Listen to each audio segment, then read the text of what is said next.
ಆತ್ಮೀಯ ಬಂಧುಗಳೇ, ಶ್ರೀಮದ್ ಭಗವದ್ಗೀತೆ ತತ್ವ ವಿವೇಚನೆ ಟೀಕಾ ಅಧ್ಯಾಯ 3 ಕರ್ಮಯೋಗ. ಇದರಿಂದ ಇವತ್ತು 41ನೇ ಶ್ಲೋಕವನ್ನು ತಿಳ್ಕೊಳ್ಳೋಣ. ಶ್ಲೋಕ 41. ತಸ್ಮಾತ್ ತ್ವಮಿಂದ್ರಿಯಾಣ್ಯಾದೌ ನಿಯಮ್ಯ ಭರತರ್ಷಭ ಪಾಪ್ಮಾನಂ ಪ್ರಜಹಿಹ್ಯೇನಂ ಜ್ಞಾನ ವಿಜ್ಞಾನ ನಾಶನಂ. ಅನುವಾದ. ಆದ ಕಾರಣ ಹೇ ಅರ್ಜುನ, ನೀನು ಮೊದಲು ಇಂದ್ರಿಯಗಳನ್ನು ವಶಪಡಿಸಿಕೊಂಡು ಈ ಜ್ಞಾನ ಮತ್ತು ವಿಜ್ಞಾನವನ್ನು ನಾಶಪಡಿಸುವ ಮಹಾಪಾಪಿಯಾದ ಕಾಮವನ್ನು ಅವಶ್ಯವಾಗಿ ಬಲಪೂರ್ವಕವಾಗಿ ಕೊಂದುಬಿಡು. ಇದು ಶ್ಲೋಕ ಮತ್ತು ಅದರ ಅನುವಾದ.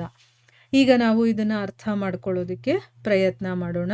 ಓದ ಭಾಗದಲ್ಲಿ ಭಗವಂತ ಕಾಮರೂಪಿಯಾದಂತಹ ವೈರಿಯ ಅನಾಚಾರ ಹೇಗಿರುತ್ತೆ, ಅದು ಹೇಗೆ ನಮ್ಮನ್ನು ಹಾಳು ಮಾಡುತ್ತೆ, ಮತ್ತು ಅದು ಎಲ್ಲಿ ಕೂತ್ಕೊಂಡು ಅನಾಚಾರವನ್ನು ನಡೆಸುತ್ತೋ ಆ ವಾಸಸ್ಥಾನಗಳ ಪರಿಚಯವನ್ನು ಮಾಡಿಸಿ, ಅಂದರೆ ಮನಸ್ಸು, ಬುದ್ಧಿ ಮತ್ತು ಇಂದ್ರಿಯಗಳಲ್ಲಿ ಅದು ಕೂತ್ಕೊಂಡಿರುತ್ತೆ, ಅಲ್ಲಿಂದ ಕೆಲಸಗಳನ್ನು ಮಾಡುತ್ತೆ ಅಂತ ಹೇಳಿ ಈಗ ಭಗವಂತ ಆ ಕಾಮರೂಪಿ ವೈರಿಯನ್ನು ಕೊಲ್ಲುವಂತಹ ಒಂದು ಉಪಾಯವನ್ನು ತಿಳಿಸ್ತಾ ಅದನ್ನು ನೀನು ಕೊಂದು ಬಿಡು ಅಂತಂದ್ಬಿಟ್ಟು ಅರ್ಜುನನಿಗೆ ಆಜ್ಞೆಯನ್ನು ಕೊಡ್ತಾನೆ.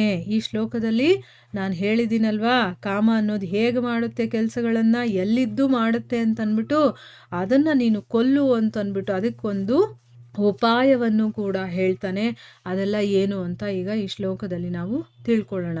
ಈ ಒಂದು ಶ್ಲೋಕದ ಅನುವಾದದಲ್ಲಿ ಭಗವಂತ ಹೇಳ್ತಾನೆ, ಹೇ ಅರ್ಜುನ, ನೋಡು, ಇಷ್ಟೆಲ್ಲ ಮಾಡುತ್ತದೋ ಅದಕ್ಕೋಸ್ಕರನೇ ನೀನು ಮೊದಲು ಇಂದ್ರಿಯಗಳನ್ನು ವಶಪಡಿಸ್ಕೊಂಡು, ನೋಡಿ ಇದೆ ಅದಕ್ಕಿರುವಂಥ ಯುಕ್ತಿ ಏನು, ಮೊದಲು ಇಂದ್ರಿಯಗಳನ್ನು ನೀನು ನಿನ್ನ ಕಂಟ್ರೋಲಲ್ಲಿ ಇಟ್ಕೋ, ಆಮೇಲೆ ಈ ಜ್ಞಾನ ಮತ್ತು ವಿಜ್ಞಾನವನ್ನು ನಾಶ ಮಾಡುವಂತಹ ಮಹಾಪಾಪಿಯಾದಂತಹ ಕಾಮವನ್ನು ನೀನು ಖಂಡಿತವಾಗ್ಲೂ ಬಲಪೂರ್ವಕವಾಗಿ, ಅದು ಕೊಲ್ಲೋದಕ್ಕೆ ಬಿಡೋದಿಲ್ಲ, ಆದರೂ ಕೂಡ ನೀನು ಬಲಪೂರ್ವಕವಾಗಿ ಅದನ್ನು ನೀನು ಕೊಂದು ಬಿಡು ಅಂತ ಅಂದ್ಬಿಟ್ಟು ಹೇಳ್ಕೊಡ್ತಾನೆ. ಅಂದರೆ ಇಂದ್ರಿಯಗಳನ್ನು ನಾವು ವಶಪಡಿಸ್ಕೊಂಡಾಗ ಕಾಮ ಅನ್ನೋದು ನಾಶ ಆಗುತ್ತೆ ಅನ್ನೋದು ಇದರ ಅರ್ಥ. ಸೊ ಈಗ ಪ್ರಶ್ನೆ ಏನು ಅಂತ ತಿಳ್ಕೊಳ್ಳೋಣ. ತಸ್ಮಾತ್ ಮತ್ತು ಆದೌ ಈ ಎರಡೂ ಪದಗಳ ಪ್ರಯೋಗವನ್ನು ಮಾಡಿ ಇಂದ್ರಿಯಗಳನ್ನು ವಶಪಡಿಸ್ಕೋ ಅಂತ ಹೇಳ್ತಾ ಇದ್ದಾರಲ್ಲ, ಇದರ ಅರ್ಥ ಏನು ಅಂತಂದ್ಬಿಟ್ಟು ಇಲ್ಲಿ ಪ್ರಶ್ನೆಯನ್ನು ಕೇಳ್ತಾ ಇದ್ದಾರೆ. ತಸ್ಮಾತ್ ಅಂತಂದರೆ ಆದ ಕಾರಣ, ಆದೌ ಅಂತಂದರೆ ಮೊದಲು ಅಂತ ಅರ್ಥ. ಈಗ ಉತ್ತರ ಏನು ಹೇಳ್ತಾರೆ ಅಂತ ತಿಳ್ಕೊಳ್ಳೋಣ. ತಸ್ಮಾತ್ ಅನ್ನುವಂತಹ ಪದ ಹೇತುವಾಚಕವಾಗಿದೆ, ಅಂದರೆ ಯಾವುದಕ್ಕೋಸ್ಕರ ಅಂತ ಹೇಳ್ತೀವಲ್ವಾ, ಅದು ಇದರ ಅರ್ಥ. ಇದರ ಜೊತೆ ಆದೌ ಅಂತಂದ್ರೆ ಏನು, ಮೊದಲು ನೀನು ಕೆಲಸವನ್ನ ಮಾಡು ಅಂತ ಹೇಳ್ತೀವಲ್ವಾ, ಅದಕ್ಕೋಸ್ಕರ ಇಲ್ಲಿ ಆದೌ ಅನ್ನುವಂಥ ಪದದ ಪ್ರಯೋಗವನ್ನು ಮಾಡಿ ಇಲ್ಲಿ ಇಂದ್ರಿಯಗಳನ್ನು ವಶ ಮಾಡ್ಕೋ ಅಂತ ಹೇಳೋದಕ್ಕೋಸ್ಕರ ಭಗವಂತ ಕಾಮನೇ ಸಮಸ್ತ ಅನರ್ಥಗಳಿಗೆ ಮೂಲ, ಮತ್ತು ಇದು ಮೊದಲು ಇಂದ್ರಿಯಗಳಲ್ಲಿ ಪ್ರವಿಷ್ಟವಾಗಿ, ಈಗ ನಾವು ಏನಾದರೂ ಒಂದು ಆಸೆ ಪಡ್ತೀವಿ ಅಂತಂದರೆ ಮೊದಲು ಇಂದ್ರಿಯಗಳ ಮೂಲಕ ತಾನೇ ಅದು ನಮ್ಮ ಒಳಗಡೆ ಹೋಗೋದು.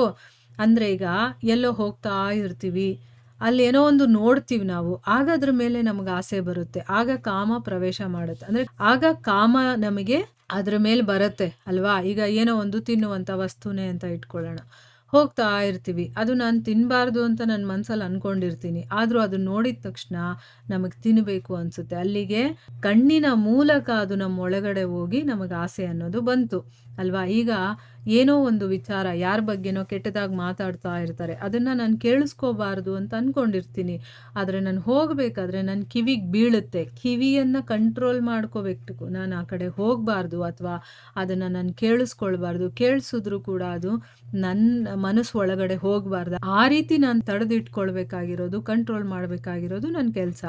ಆದರೆ ಅದು ಕೇಳಿದ ತಕ್ಷಣ ಹೌದು, ಎಷ್ಟು ಚೆನ್ನಾಗಿದೆ ಅವ್ರ ಬಗ್ಗೆ ಕೆಟ್ಟದಾಗಿ ಮಾತಾಡ್ತಾ ಇರೋದು ಅಂತ ಕೇಳೋದಕ್ಕೆ ಹೋಗ್ತೀವಿ, ಅದರಿಂದ ಏನೆಲ್ಲ ಪ್ರಾಬ್ಲಮ್ಗಳಾಗುತ್ತಲ್ವ. ಅಂದರೆ ಎಲ್ಲ ಅನರ್ಥಗಳಿಗೂ ಕೂಡ ಈ ಕಾಮನೇ ಮೂಲ ಆಗಿದೆ.